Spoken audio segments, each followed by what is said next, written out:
มันจะมาแนะนำการนำใส่ขอบเอกสารเนาะใส่ขอบเอกสารเฉพาะหน้าได้หน้าหนึ่งเนาะจะบ่ได้ใส่หมดเนาะตัวอย่างจากใส่หน้าเอกสารภายใน2 หน้านี้เนาะแต่บ่ให้ไปรบกวนหน้าอื่นเนาะขั้นตอนมาเบิ่งหน้าเฮ็ดอะไรเนาะเบิ่งว่า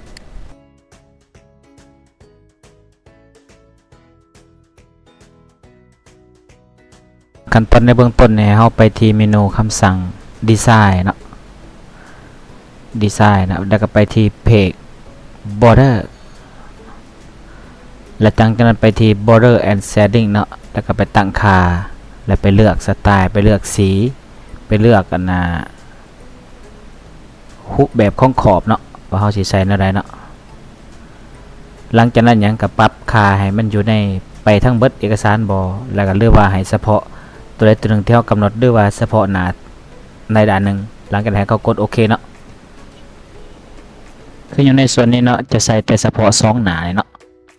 เอาไปที่เพจ border แล้วมาเลือกขอบเนาะแล้วก็ซอกซอกขอบที่เขาต้องการเนาะซอกขอบที่เขาต้องการเนาะหลังจากไล่ขอบที่เขาต้องการเนาะให้เขาสังเกตเบิ่ง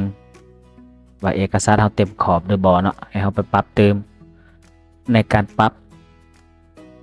ให้เขาไปที่เมนู option และปรับค่านี้ตั้งค่าให้เป็น text เนาะ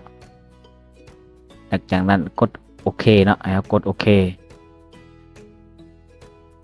หลังจากกดโอเคแล้วให้มาเบิ่งอยู่ในภาคส่วน apply to เนาะให้เขาเลือกเป็น list section